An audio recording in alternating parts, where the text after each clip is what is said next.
सुप्रभात। मैं Santosh Kumar TGT social science केंद्रीय विद्यालय गया नंबर 2 से बोल रहा हूँ। आज का दिन 23 जनवरी भारतीय इतिहास में एक महान पुरोधा का जन्मदिन मनाया जाता है, जिसे हम प्यार से नेताजी सुभाष चंद्र बोस कहते हैं। नेताजी सुभाष चंद्र बोस, जिनके पिता का नाम जानकीनाथ बोस और माता का नाम प्रभावती था। इनका जन्म उड़ीसा के कटक में एक संभ्रांत कायस्थ परिवार में हुआ था। पिताजी वकील थे और कटक महापालिका में इन्होंने बहुत दिनों तक काम किया था। बाद में ये बंगाल विधानसभा के सदस्य बनाए जाते हैं। शुरू में ये सरकारी वकील थे, लेकिन बाद में इन्होंने निजी प्रैक्टिस शुरू की। अंग्रेजों ने इन्हें राय बहादुर की उपाधि से संबोधित किया। नेताजी सुभाष चंद्र बोस की बचपन की शिक्षा कटक में ही हुई। बचपन में ये स्वामी विवेकानंद, रविन्द्रनाथ टैगोर और अरविंद घोष की विचारधाराओं से प्रभावित थे। बचपन में ये सेना में जाने के लिए काफी उत्साहित थे, लेकिन स्वास्थ्य कारणों से ये सेना में नहीं जा सके, क्योंकि इनके आंखों की रोशनी मेडिकल के लिए उतनी फिट नहीं पाई गई। लेकिन फिर भी इन्होंने अपनी पढ़ाई को जारी रखा और अपने अथक प्रयासों के कारण आईसीएस, उस जमाने का जो सिविल सर्विसेज होता है, उसमें ये 4th रैंक लेकर के आते हैं और देश सेवा में लगते हैं। अपने भाई शरद चंद्र के सलाह से इन्होंने गांधी जी द्वारा शुरू किए गए 1920 के असहयोग आंदोलन में भाग लिया।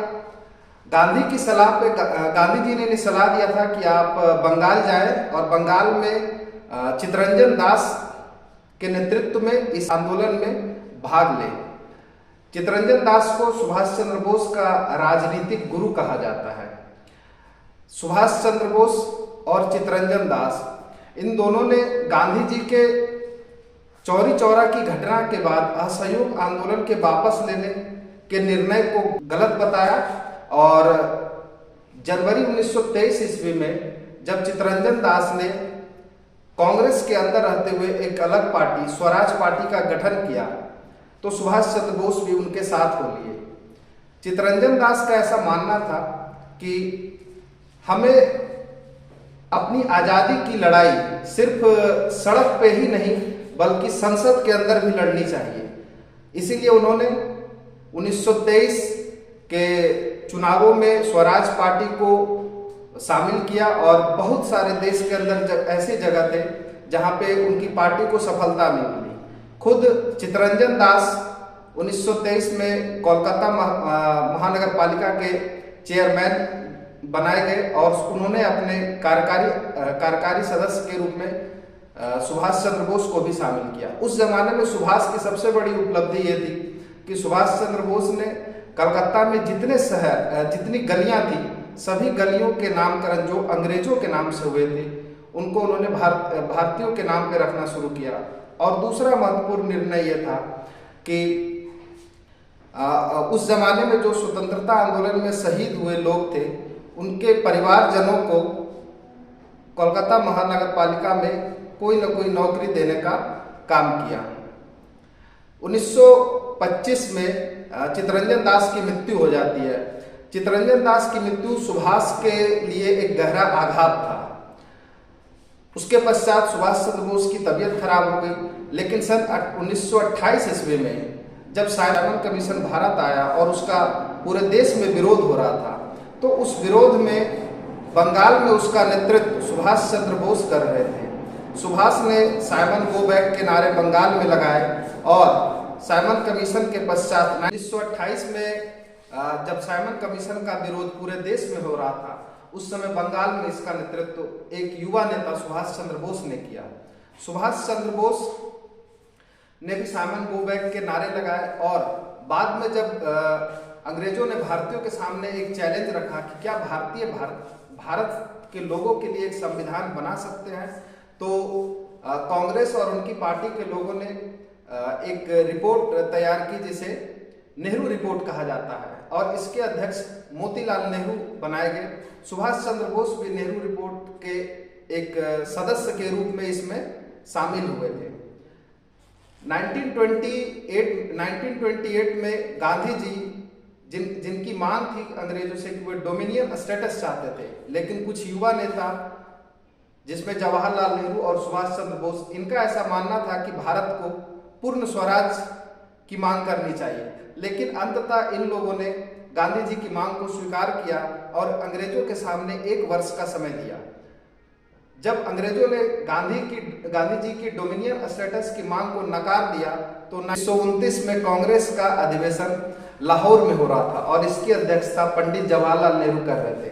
जवाहरलाल नेहरू ने यहाँ पूर्ण स्वराज का नारा दिया और उसी समय यह निर्णय लिया गया कि अगले वर्ष 26 जनवरी 1930 को हम भारत का प्रथम स्वतंत्रता संग्राम मनाएंगे और उसके अनुरूप यह कार्य किया भी गया। 1930 का वर्ष भारतीय राजनीति में एक महान वर्ष माना जा सकता है, क्योंकि इसी वर्ष महात्मा गांधी ने 1930 में ही सबने अवज्ञा आंदोलन की शुरुआत की। गांधी जी ने उस समय के गवर्नर जनरल इरविन के सामने अपनी 11 मांगे रखी, लेकिन इरविन ने उन सभी मांगों को नकार दिया और तत्पश्चात गांधी जी को सबने अवज्ञा आंदोलन की शुरुआत करनी पड़ी।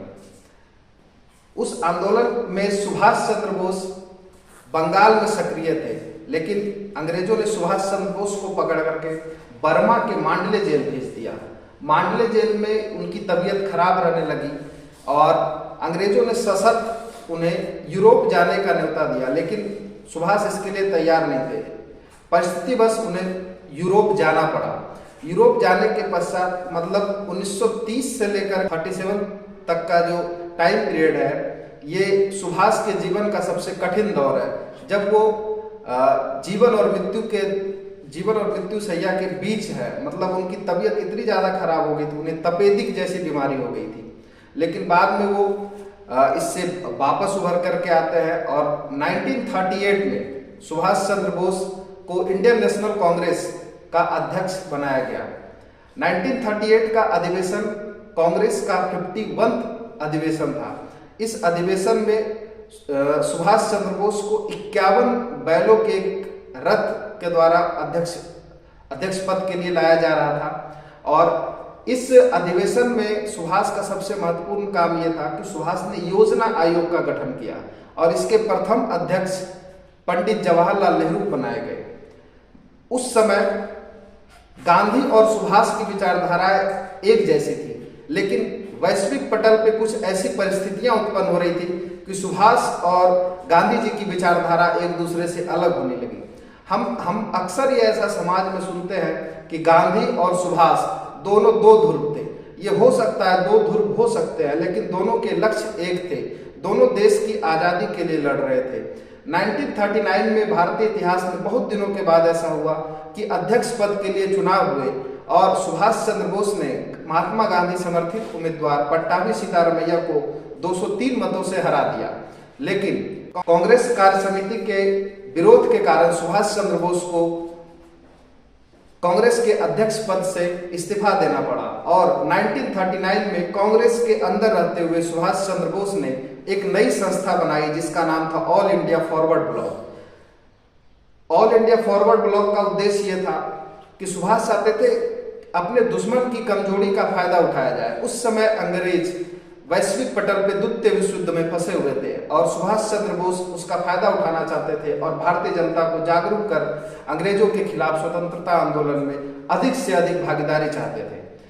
उस टाइम पीरियड में अंग्रेजों का सबसे बड़ा अगर कोई दुश्मन था भारत के अंदर तो वो सुभाष चंद्र बोस थे। अंग्रेजों ने सुभाष चंद्र बोस को पकड़ करके कलकत्ता स्थित उनके आवास के अंदर उनको नजरबंद कर दिया, लेकिन सुभाष तो सुभाष निकले। उन्होंने एक पठान मोहम्मद जियाउद्दीन का वेश धारण कर कलकत्ता से भाग गए और धनबाद के गोमो नामक जगह पे, गोमो दोस्तों आपने सुना होगा, एक जगह है धनबाद में जिसका नाम है गोमो। गोमो रेलवे स्टेशन है, उसका नाम गोमो इसलिए पड़ा क्योंकि सुभाष चंद्र बोस अंतिम बार भारत के अंदर उसी गोमो नामक रेलवे स्टेशन पे देखे गए थे। वहां से वो ट्रेन के रास्ते पेशावर जाते हैं और पेशावर से काबुल जाकर के उन्होंने संपर्क साधा रसिया, जर्मनी और इटली के दूतावासों से। फिर काबुल के बाद वो रशिया गए और रशिया के बाद जर्मनी में उन्होंने हिटलर से मुलाकात की। हिटलर भी नॉर्डिक आर्यन था और सुभाष चंद्र बोस भी आर्यन थे, इसलिए हिटलर से सुभाष चंद्र बोस की दोस्ती एक जग जाहिर थी, क्योंकि हिटलर ब्लड की शुद्धता पर जोर देता था। लेकिन हिटलर ने भी सुभाष की मदद नहीं की। तत्पश्चात सुभाष जापान जाते हैं और जापान में उनकी मुलाकात रास बिहारी बोस से होती है। ये वही रास बिहारी बोस है जिन्होंने आजाद हिंद फौज का गठन किया था। आजाद हिंद फौज जो 1943 में सुभाष चंद्र बोस ने आजाद हिंद फौज का नेतृत्व संभाला और सिंगापुर में उन्होंने अपने भाषण में महात्मा गांधी को राष्ट्रपिता कहकर संबोधित किया और अपने सैनिकों से दिल्ली चलो का नारा और तुम मुझे खून दो मैं तुम्हें आजादी दूंगा के नारे के साथ भारत की आजादी के लिए जापान की सहायता से, जापान आर्मी की सहायता से भारत के अंग्रेज शासित राज्यों पर आक्रमण किया। सुभाष चंद्र बोस और जापान की सेना ने अंडमान निकोबार द्वीप समूह के ऊपर कब्जा किया। इसका नाम भी बदल दिया उन्होंने, शहीद द्वीप और स्वराज द्वीप के नाम से जाने लगे। बाद के वर्षों में 1945 में जब परिस्थितियां थोड़ी उलट हो गई, अमेरिका ने जापान के ऊपर परमाणु बम गिराया, तो सुभाष चंद्र बोस और जापान की सेना दोनों को पीछे हटना पड़ा।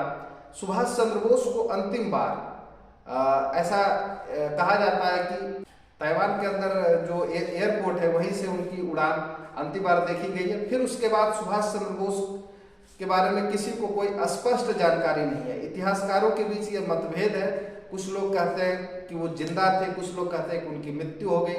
लेकिन सुभाष चंद्र बोस द्वारा निर्देशित आर्मी जिसे आजाद हिंद फौज के नाम से जाना जाता है, इस आर्मी का भारत की राजनीति में उस समय के दौर में अपना एक महत्वपूर्ण योगदान था। सुभाष चंद्र बोस की इस आर्मी ने के वर्षों में जब इनके सिपाहियों को पकड़ लिया गया, जिसमें से सहगल शाहनवाज और ढिल्लो नाम के उच्च अधिकारी थे, इन लोगों के ऊपर लाल किले में मुकदमा चलाया गया और इस मुकदमे का नेतृत्व भूला भाई देसाई के नेतृत्व में किया जा रहा था, जिसमें कैलाश नाथ काटजू, पंडित जवाहरलाल नेहरू जैसे शीर्षस्थ वकील भी शामिल हुए और इनके प्रयासों के कारण इनमें से सबको रिहा कर दिया गया। आजाद हिंद फौज का दूसरा महत्वपूर्ण प्रभाव यह था कि फरवरी 1946 में जब भारत की ब्रिटिश नौसेना ने अंग्रेजों के खिलाफ विद्रोह कर दिया, इसमें भी ऐसा माना जाता है कि सुभाष चंद्र बोस के आजाद हिंद फौज का महत्वपूर्ण योगदान था। तो इस तरह से कहा जाए, आजाद हिंद फौज और सुभाष चंद्र बोस भले आज हमारे बीच नहीं है, लेकिन फिर भी इनका भारत की राजनीति में अपना एक अथक योगदान रहा है और इस योगदान को हम लोग नहीं भुला सकते। बाद की सरकारों ने सुभाष चंद्र बोस के जन्म दिवस को पराक्रम दिवस के रूप में मनाया और इस तरह हम सुभाष को साल दर साल याद करते रहेंगे। ये हमारे बीच सदा अमर रहेंगे। जय हिंद, जय भारत।